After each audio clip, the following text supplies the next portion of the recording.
এরকম কেউ আছি? কথা বলেন। কত পাপ করছে, কোন অনেকে আছে অতীতের কষ্ট ভুলতে চায় না, ভুলতে পারে না। কেউ আপনারে ধমকি দিছিল, কেউ আপনার সাথে খারাপ আচরণ করছিল, কেউ আপনারে গালি দিছিল, অনেকে এটারে ফেলে বসে অন্তরে বড় করে রাখে, আছে না নাই? ভুলতে চায় না, মনের ভেতরে রাগ পেলে বসে রাখা ঠিক না। মনে মনে কয়, তুই আমার মিশনে বললেন 60 থেকে 70-এর মধ্যে আমার উম্মতরা মরে শেষ, আহা কি হবে আমার উম্মতের? আগের উম্মতেরা তো অনেক হায়াত পেয়েছে। আল্লাহ বললেন, নবী কাঁদবেন না, লাইলাতুল কদর খায়রুম মিন আলফি শাহর। ওদেরকে হায়াত দিছি আর আপনার উম্মতরে লাইলাতুল কদর দিয়েছি।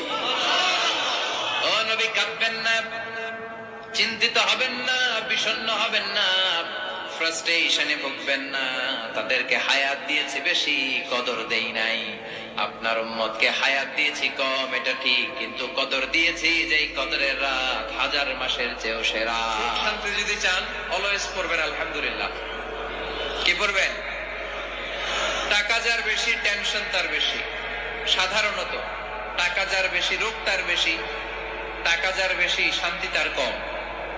আপনি খোঁজ নিয়ে দেখেন, 1000 কোটি টাকার মালিক, ঘরে শান্তি নাই, স্ত্রীর সাথে মনোমালিন্য, স্ত্রী যায় একদিকে, উনি যায় আরেকদিকে, পোলায় কই যায় পোলায় নিজেও জানে না, মেয়ের অবস্থা খারাপ, আরেক ছেলের সাথে হাঁটে। তো এই হচ্ছে এদের লাইফস্টাইল। সবাই না, আল্লাহ যারা তারা ভিন্ন।